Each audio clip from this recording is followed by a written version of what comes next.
When I lost my baby, I thought my parents would be there for me. After all, isn't that what family is for? But instead of support, I got silence. My name is Claire, and I was 16 weeks pregnant when I found out that my baby was gone. I had been so excited. This pregnancy was my miracle after years of trying.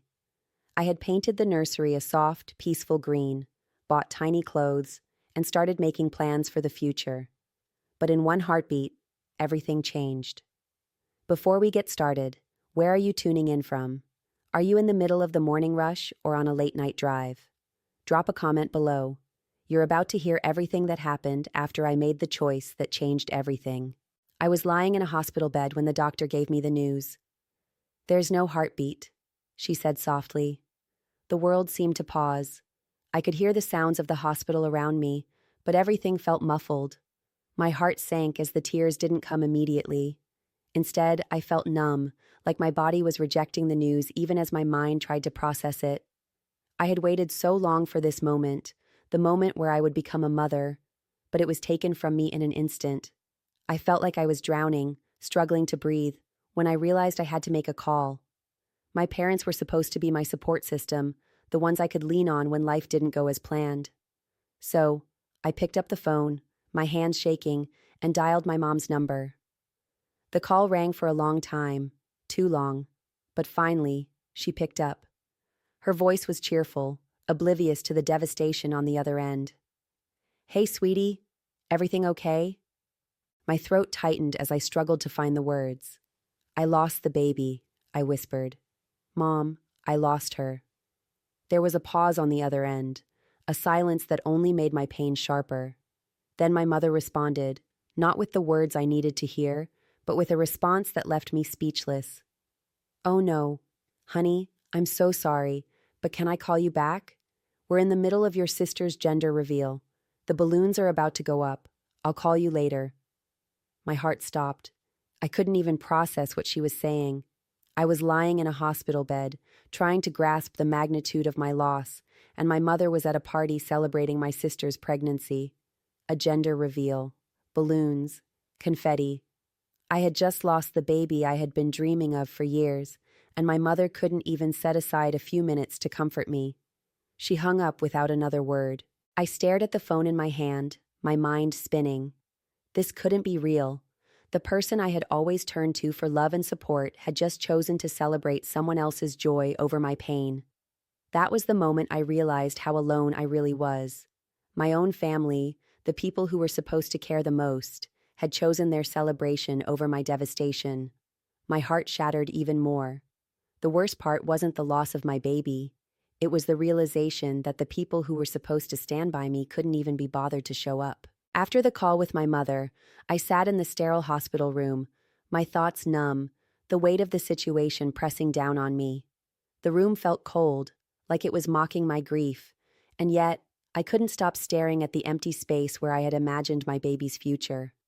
I had expected a flood of sympathy, an outpouring of love.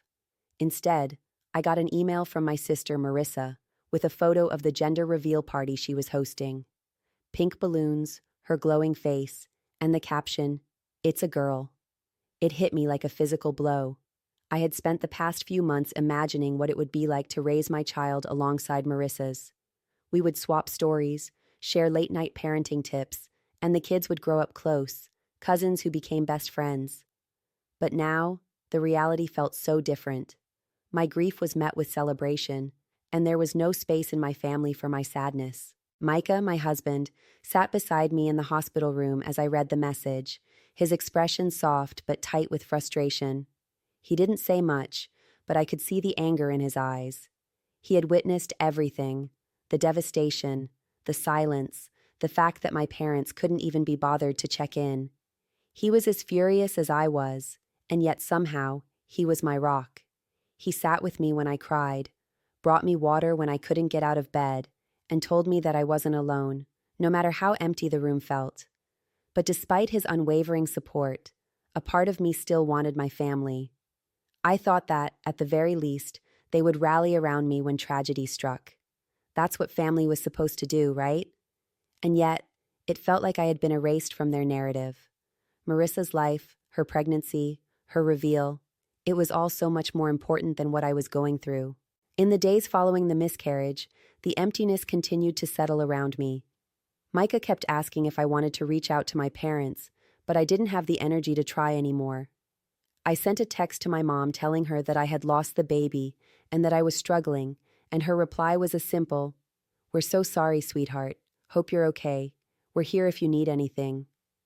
But that was it. No call, no follow-up, nothing. My heart was heavy with the realization that my family wasn't capable of showing up for me in the way I needed. I was left feeling small, like my grief didn't matter enough to interrupt their celebrations.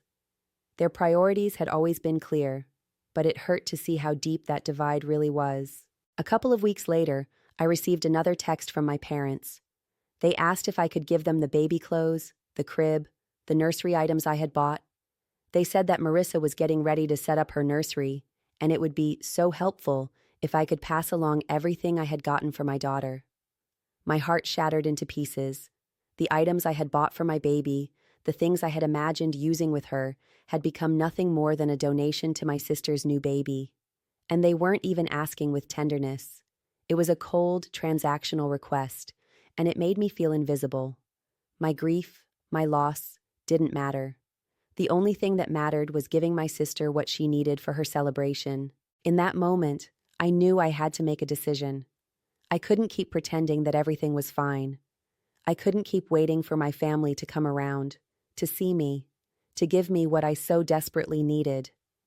I had to take control of the situation, take control of my grief, and make sure my daughter's memory wasn't lost in the shuffle of someone else's joy. Micah saw the pain in my eyes, and without saying a word, he suggested what I was already thinking. "They don't deserve the nursery stuff," he said. "Let's give them a box that will make them stop and think, really think." And that's when it hit me. I needed to send a message, not just to them, but to myself as well. I needed to stop pretending I wasn't broken, stop pretending that I didn't matter. I was done being silent. 2 weeks passed, but the silence from my parents only grew louder. I had stopped hoping they would show up, stopped expecting anything from them.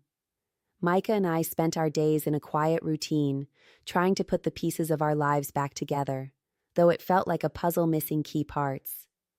I had always believed in the importance of family, the kind that drops everything when you need them most. But I was learning the hard way that sometimes family doesn't show up, and sometimes you have to be the one to pick yourself up. Then came the text. It wasn't from my sister Marissa, but from my mom. "Hi, Kaylin. We were wondering if you still had the nursery items. Marissa's starting to set up her baby room, and we thought she could use them since you're not going to need them." I stared at the screen, reading the words over and over again. Each time they hit me harder. They didn't ask about my well-being, didn't check in on how I was recovering, didn't acknowledge my loss. They weren't concerned with my grief. They were concerned with getting things for Marissa's baby, the baby that was still being celebrated while I was left to pick up the pieces of my broken heart. The coldness of the request felt like a slap in the face. I had already come to terms with the fact that they hadn't been there for me, but to be asked for my baby's things, things I had carefully selected, things I had dreamed of using with my child, felt like the ultimate betrayal.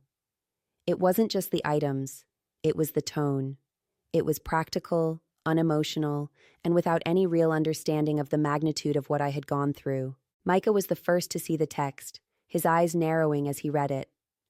"They really have no idea, do they?" he muttered, almost to himself. I could hear the frustration in his voice, and I knew it was not just for me, but for the situation as a whole. We're just supposed to give them everything we had for Laya, and that's it? Like she never existed? I felt the anger bubbling up inside of me. It was a feeling I had tried to suppress, but it was hard to ignore now. The combination of their disregard for my grief and the sheer audacity of their request was too much. I wanted to scream at them, to tell them how much they had hurt me, but I knew it wouldn't change anything. They wouldn't understand. They never had. Micah, sensing my frustration, took a deep breath. "What if we gave them something they weren't expecting?" he suggested quietly. "Something that would make them stop and see it, really see it. Not just the things, but the reality of what you've been through. And then it clicked. I wasn't going to give them the nursery items, not because I was angry, but because they didn't deserve them. They hadn't earned the right to receive them, not after everything. I wasn't going to hand over my daughter's memory like it was just another item to be passed along. We decided to give them a box, but not the kind they were expecting. We filled it with the truth. The items I had once dreamed of using for my daughter, things that held memories of a future I would never have, would now serve as a statement. A reminder of the pain I had endured and the distance my family had created between us. We placed the hospital bracelet, the tiny socks I had bought for her, and a framed ultrasound image, the last picture I had of her, inside the box. And on top of it all, we placed a letter. A letter that was simple but powerful. It wasn't filled with anger or accusations. It was just the truth. Laya mattered. She was real, and you didn't see it. As Micah wrapped the box, I felt a sense of calm wash over me. I wasn't doing this to punish my parents. I was doing it to honor Laya, to make sure she was seen, even if my family couldn't do it. It wasn't about revenge. It was about finally standing up for myself, for my daughter, and for what I deserved. The box was ready. Now it was time to give it to them. The day we decided to give them the box felt like both a release and a weight I hadn't fully anticipated. Micah had been quiet all morning, as if he could feel the gravity of what was about to happen. I could see the protective concern in his eyes as he placed the wrapped box into my hands. But there was something else too, something I hadn't expected, a quiet sense of satisfaction. Micah didn't say much, but I could tell he understood why I had to do this. It wasn't about anger anymore. It wasn't about them, really. It was about me finally taking control of the narrative. We drove in silence to my parents' house. The air between us was heavy with unsaid words, and I didn't know what to expect. Would they even open the box? Would they understand? I didn't know. But the thought of continuing to pretend like everything was fine, when it wasn't, felt like it would suffocate me. Micah parked in front of my parents' house, and for a moment, I just sat there, staring at the house that had once felt like home. It didn't feel like home anymore. It hadn't for a long time. The carefully manicured lawn, the big front windows that always looked so welcoming. It was all just a facade now, like a place I was supposed to belong but never truly had. Micah reached over, placing his hand on mine, grounding me. "Are you ready for this?" he asked softly. I took a deep breath. "I have to be," I said. We walked up the steps, and when I rang the doorbell, my heart skipped a beat. I knew they would be surprised, but I had no idea how they would react. A moment later, my mother opened the door, her expression shifting from surprise to something that was hard to read. She looked at me, at the box in my hands, then back at me, and said, "Kaylin, Micah, we weren't expecting you." I didn't wait for her to invite us in. I simply handed her the box, my hands steady even as my insides trembled. "These are the nursery items you asked for," I said, my voice calm, though the words felt sharp. Her hands hesitated as she took the box from me. Her eyes moved from the box to my face, and I could see the confusion in her eyes. She didn't ask why, didn't question what I meant. She simply said, "Oh, thank you. I know Marissa will appreciate it." And just like that, I was dismissed. She hadn't even asked how I was, or how I was coping, or if I was okay. There was no acknowledgement of the hurt, the pain, the loss I had endured. Her focus was already on the things in the box, already imagining how they would be used for Marissa's baby, not for the one I had lost. I didn't wait for her to say anything more. I turned, and without looking back, I walked out. Micah followed me, his steps echoing in the silence. We didn't speak on the way to the car, but I could feel his presence, a steady force that reminded me I wasn't alone in this. We didn't need their apology. I didn't need their recognition.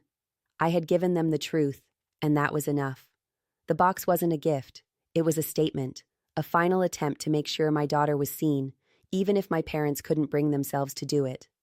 They had made their choice, and I had made mine. As we drove away, I felt a weight lifting off my chest.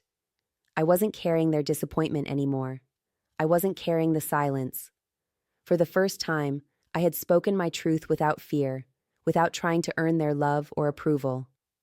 I didn't know what the future would hold, whether my parents would ever come to terms with what they had done. But I didn't need them to. I had finally chosen myself, and in doing so, I had given my daughter the recognition she deserved. Laya's memory was not a burden to be swept aside. It was a part of me, and now it would always be honored. The silence that followed my visit to my parents' house was exactly what I expected. No calls, no apologies, no attempts to mend what had been broken. For a moment, I thought maybe I'd made a mistake. Maybe, just maybe, I should have been the one to reach out, to try and understand them, to keep forcing this bond that felt more like an obligation than love. But as I sat in the quiet of my living room, Micah beside me, I realized something. I was done chasing something that wasn't there. Done pretending that their lack of care didn't hurt. I had spent so many years trying to earn their attention, their love. I thought if I stayed quiet, if I didn't rock the boat, if I just kept showing up, eventually they'd see me. They never did. And now, for the first time in a long time, I was finally seeing them for who they were. My parents, who should have been my biggest supporters, had chosen not to be.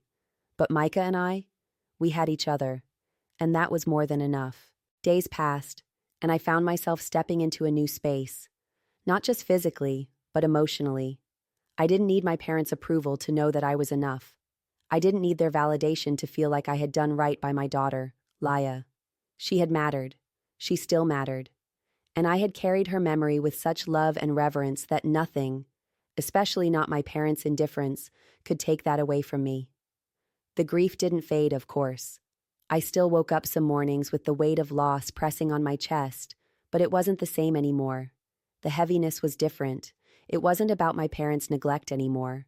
It was about learning how to live with the grief, to honor Laya's memory, while continuing to live my life. Micah and I talked more, laughed more, found small ways to enjoy life again. We started talking about trying again, not to replace Laya, but to honor her. To make sure that we built the family we had always dreamed of, one that showed up, one that knew how to love, one that knew how to care. We weren't sure when, but we knew it would be on our own terms, in our own time, and with the understanding that the love we had for Laya would never be replaced. Then, one afternoon, I received a message. It was from my father, and it felt like a long time since I had heard from him. He was the last person I expected to reach out, but the message was short and to the point. We read the letter. We're sorry for how we've treated you. For a moment, I didn't know what to feel. The words on the screen seemed so inadequate, so empty. Sorry. It was a word, but it felt so hollow after everything. But as I sat there, I realized I didn't need anything else from them. The apology, though appreciated, wasn't going to fix everything. What mattered now was how I felt about myself, about my family with Micah, and about the love I had for Laya. I didn't respond right away. Instead, I sat in the stillness, reflecting on how far I had come. I had stopped waiting for them to acknowledge my pain, to recognize my worth, to finally see me. Instead, I had chosen to stand on my own, with Micah, and to carve out a space where I could heal. And in doing so, I found peace. My parents' apology wasn't the final chapter. It wasn't a resolution that would heal everything. But for the first time, I understood that I didn't need their approval to move forward. I had learned to love myself, to honor Laya, and to create the kind of family that would support and cherish me. I had stopped waiting. And that was when everything finally began to change. What about you? Have you ever had to make a difficult family decision that changed everything? We'd love to hear your story. Drop a comment below. We read every single one. If you're into real-life family drama like this, make sure to subscribe for more.